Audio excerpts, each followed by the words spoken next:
Friends, how do you put a DIY medical kit together? One that could save your life or could save a friend's life or a family member's life. A kit that's relatively inexpensive because you're not buying a package of stuff, you're buying the critical items that you absolutely need in a medical kit. This is something that will have tourniquets, this will have blood, bleed, stop kind of stuff in it. You're going to be able to stop a bleeding wound. You're going to be able to stop a limb that's losing a lot of blood. This is something that keeps somebody alive until you can get them to the hospital. This is life-saving stuff, and this is something that not enough Americans are thinking about. So how do you put one of these kits together? Yes, you can go to Refuge Medical. They have awesome kits already put together for you. They cost a little bit more because they put them together for you. But if you want to put one together, I'm going to walk you through a number of the items. I'm going to show you the deals. You can find them down in the pinned comment down below.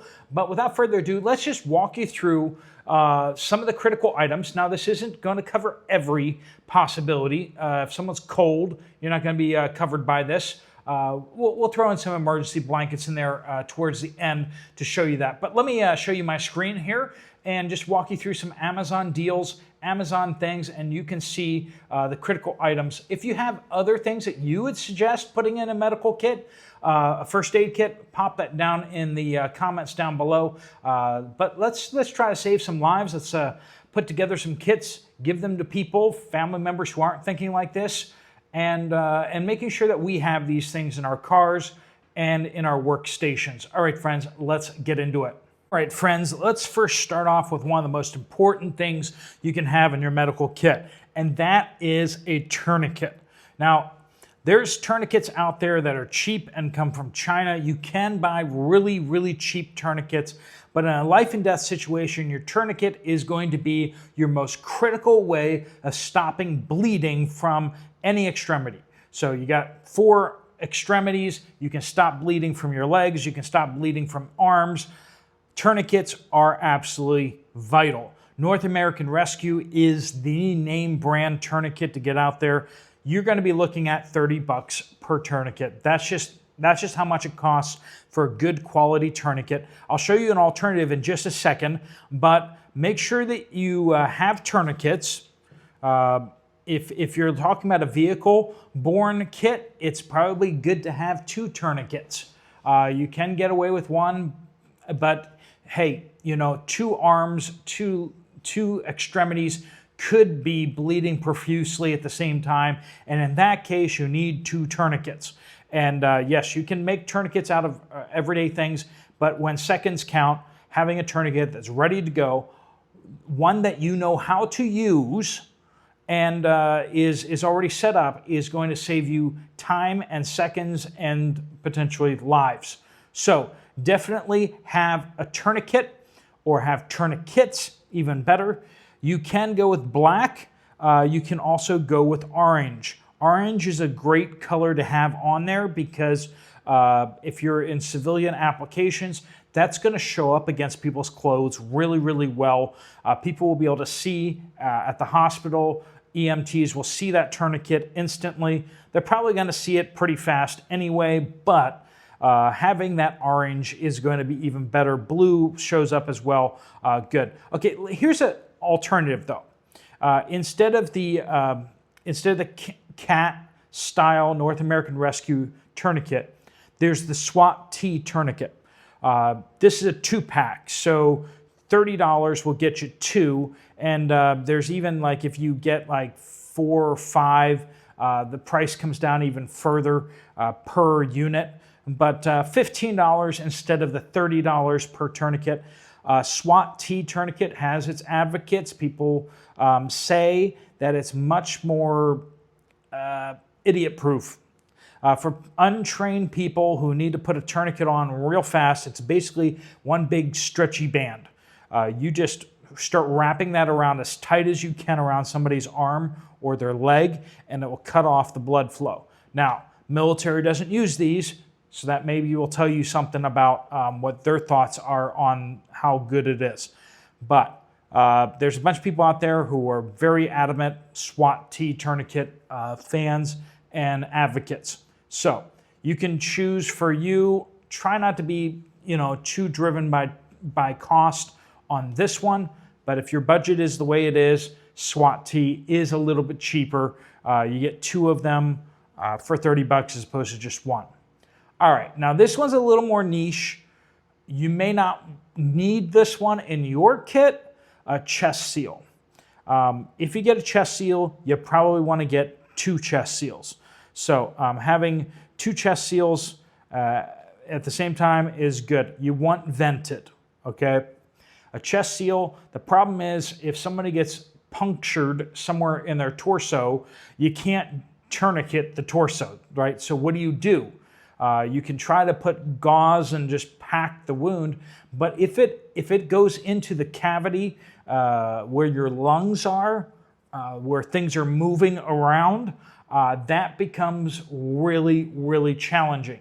And it can make it so that it's impossible for them to breathe because that blood and fluid is just going to fill up that cavity and they're just going to basically suffocate. So you need a chest seal.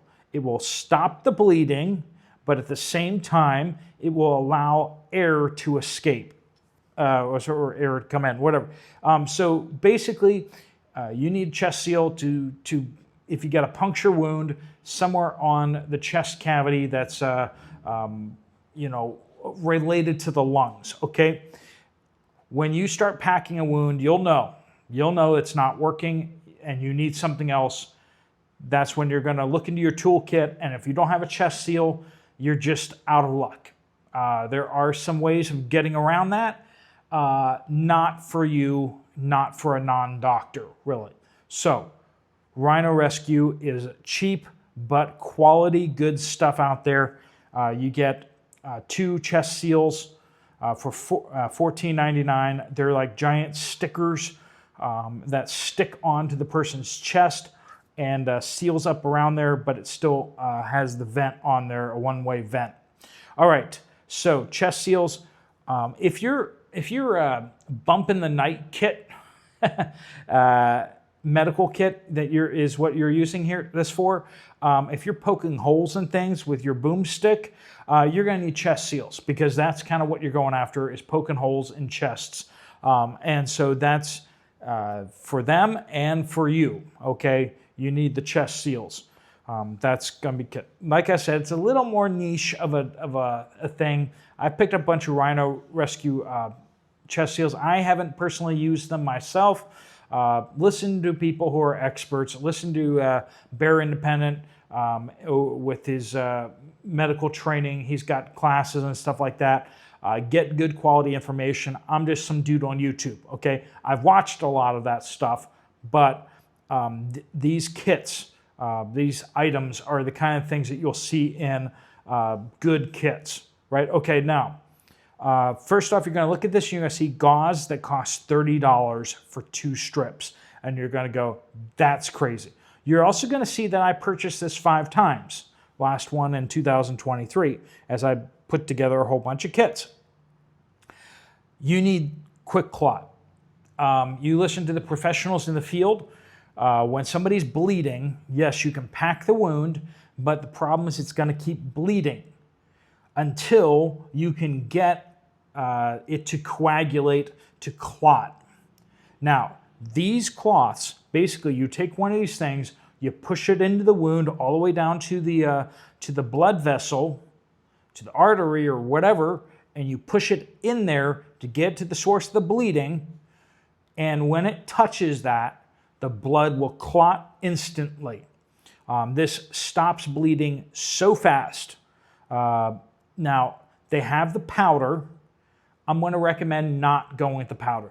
This is another one where you need to pay for it. There just isn't an alternative for this. The powder can't get deep into a wound.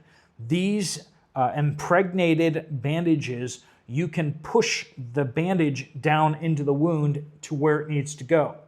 If you want to sprinkle some powder on top of a wound, if that bleeding is coming from deep down, that's not going to do you any good. It's not going to do any good whatsoever. And the other thing is, all that powder is going to make it really hard at the hospital for them to clean up the wound. having it in an impregnated bandage is going to make it a lot easier for them to get that out. Once they get that out, they know that the wound is basically mostly clear. You haven't dumped all that garbage all over the wound. Now, if that's what you have, use it, right? But you need some kind of quick clot. You need some kind of, I haven't found anything cheaper. Basically, one of these things will go a long ways. You take one of these things, it will stop a critical bleed, something that's going to make it so that this person is not going to make it to the hospital. These little guys will be able to stop it as long as it's not like a spurting arterial type bleed, and at which time you should have been applying a tourniquet or a chest seal, right? But other ones, this is what that is good for, especially on the torso outside of where you need the chest seals for. So that's important. Now, what do you do for other bleeding, right? Other cuts, wounds. You may use the tourniquet. Recent medical and military doctrine has basically turned into like, use the tourniquet. If it's an extremity and it's bleeding, apply the tourniquet.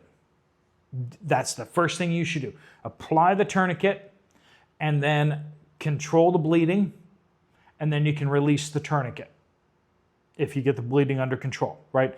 But might as well just go straight to the tourniquet. It doesn't cause long-term damage. They feared that it would, but they found over time that it doesn't, and it saves lives. Apply the tourniquet fast, fast, fast. Israeli-style emergency bandages. It's basically a gauze with an ACE wrap. We're going to see both those components coming up here. You don't need Israeli-style bandages. A lot of people like them because they're very convenient. They are a little more expensive, and you can get around paying this much. But when you're looking at 5 for $35, that's not too bad. But if you're on a budget, I'll show you just a second what you can do instead. But this is one way that the Israeli military has found this to be a useful way of doing medical treatments on the field. All right, Israeli bandages are comprised of gauze rolls and ACE bandages, okay? My personal medical kits, I decided not to go with the ACE, Israeli bandages. And in fact, I was like, I'm just going to pack in more gauze. I'm going to pack in more ACE bandages, and that's just the way I'm going to ride with that. So you need lots of gauze, lots and lots of gauze. Like your little kit should be stuffed full of gauze. That's the first thing you're looking for when you got a serious bleed is like, I need a bandage or something to put on this wound, put pressure on it, and stop that bleed, right? I mean, that's what you're thinking. First thing when you crack open one of these things, you're like, put something on top of it to stop the bleed. So you need to have lots of gauze. Now, these are individually wrapped plastic sealed gauze. Comes with some tape. That's great. Great option. $25 for $8. This is not an expensive way to go, right? You can make a number of kits out of these things. Probably get like 7, 8 gauzes in a kit if you possibly can, or more. If you got room more in that kit, just put more gauze in. That's important. Now, ACE bandages, I like to call them ACE bandages. They're elastic bandages. You could put tape around, to hold the gauze on. I think ACE bandages are really the way to go. I like the 2 sizes. I like the 3-inch and the 4-inch. You put those 2 together, and you kind of have what you basically need. If you need to put it on somebody's head, if you need to put it around someone's torso, if you need to put it on an extremity, you're all good to go. It has the little clips. It's going to hold it where it needs to be. ACE bandages, have some ACE bandages in your kit to hold the gauze where it needs to be. In a pinch, while the ACE bandages aren't sterile, they can add, they're holding and they're also putting pressure onto the wound. So Ace bandages, super important. Gauze, super important. Have those. You can see I purchased these things. I got a different kind of gauze. This is the cheapest one they got out there right now. That's kind of the way to go, I think. So in your kit, you're also going to want to have disposable nitrile gloves. This is partially protection for you. Blood going everywhere. You don't know what's in their blood. You don't know what diseases they may have. You need to be protected, okay? Now, that's part of the issue. If it was just the part, then maybe you could skip this one. But the other part is it protects them. It protects them from your unwashed, dirty hands, okay? Before you start touching their wound, before you start, getting in there, you need to put gloves on that are clean, that are going to not get them sick and infect a wound from you. So put on your gloves. Those gloves should be right at the top of the kit. When you open up your kit, the first thing you should see are your gloves right there on top. Have a backup pair tucked a little further into the kit, but the first pair should be right on top. Make sure you have a backup pair because when you're nervous and you're sticking your hand in nitrile gloves, they can tear. That's experience that I know, okay? Now, let's talk about what the kit goes in. I suggest a MOLLE pouch like this. This is why I packed my medical kits in. Super useful. You can stick them on your MOLLE, on your bump in the night kit. If you have a chest rig, if you have a belt, you can put those on here. Now, this is great because it's a tearaway bag. So where it attaches to your MOLLE, as long as you undo the outer clip, you can grab the bag and rip it off. It's Velcroed on. It's a lot of Velcro. You have to pull it kind of hard, but someone can walk up behind you, open that clip, rip it off your back, if that's where I suggest putting it, on your back, rip that off, and boom, you got it. If you have this attached to the back of seat of a car, or however you have it mounted or attached, having it to rip off is great because someone can grab it in a panic. They don't have to fumble with straps and everything like that. They can just rip it off and then take it to where the person needs it, open up the bag. Now, this bag is great because it opens up kind of like a book. Okay, it opens up like a book, and it doesn't just, you're not just like peeking in the top.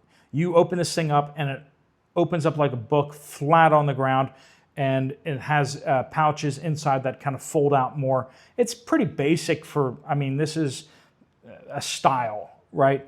But the nice thing is you can put it on the ground, open it up, and boom, you're looking at everything you got.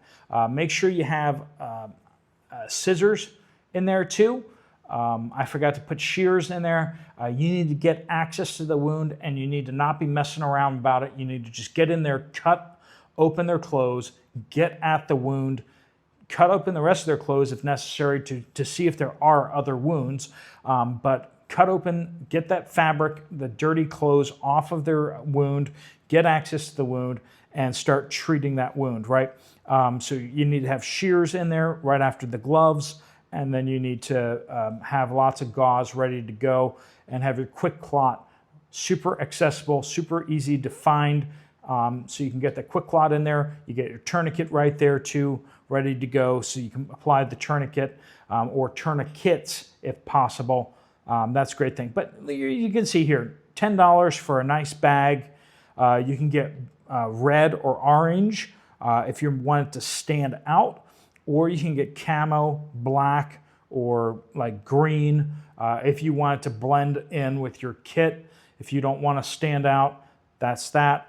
If you want it to stand out, you can get the red so that everyone can see where it is. But make sure you got the cross on there so people know what's inside the kit.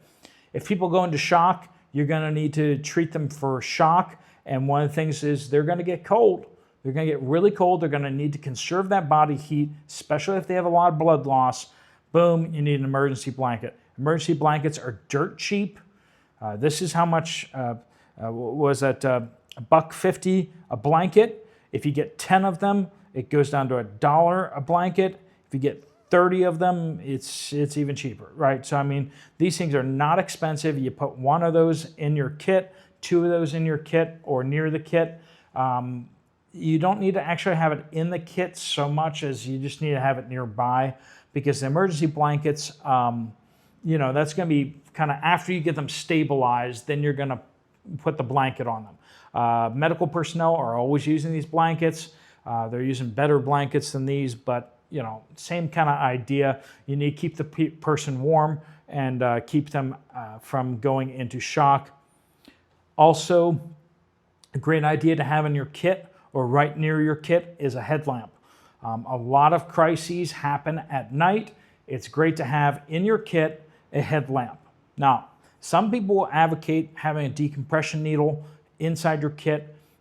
From what I've read, if you're not a medical personnel, unless you have received a lot of training and you know exactly what you're doing with that decompression needle, there's a good chance you're going to do more harm than good. Best not to have it. That's kind of what the consensus seems to say out there. You can go decide on what you want to do about that yourself. I'm not going to advocate it here for people who are learning about how to put a kit together from me. Okay, if you already know how to put together a kit and you've gotten extensive training, though, then you can make decisions, right? But 5 headlamps for $16, you're looking at just over $3 a headlamp. That's a good bargain. You might want to swap out the batteries with batteries that are a little bit better, that won't go bad as fast. But $3 a headlamp, put a headlamp in there so that at nighttime you can see what you're doing and see what dangers are around the person. This is not exactly in the medical kit, but is a good thought as well. They have a sale going on right now with Sawyer squeezes. So that's these things are a great. I was looking for the other stuff and I happened to stumble across the Sawyer squeezes on sale. So that's kind of why I threw it in there. Hopefully this was helpful to you guys. If you have questions, pop them down in the comments down below. I'll try to answer them. But really, you probably want to ask them to somebody who has more medical professional training than I do. I was a lifeguard and Eagle Scout and have a life-saving training from that kind of stuff. But probably not the best person to answer all your questions on that. So definitely get proper training. That's the best investment you can do. But if you're going to throw a kit together that could save a life, this is a good place to start. Once again, down in the pinned comment, you'll find links to all of those items. So you can put your own kit together, or you can put a kit together to give to somebody else. I recommend getting enough stuff to put together like 3 or 4 kits and then give a couple away to other people. Good to have in your car. Good to have if you do woodworking, your garage. If you do any work outside, having one out there is also a really great idea too. And then if you have a work site, have one on your work site. Gauze is super cheap to replace. If it saves somebody's life, if it's just useful to them, that's fine. Gauze is super cheap. You can just put some more gauze in there. All right, friends, let me know if you found this useful. Make sure you hit the thumbs up button. But thanks so much for watching. If you want to check out another video from this channel, there's one right up on the screen. Steve Poplar of the Poplar Report, out.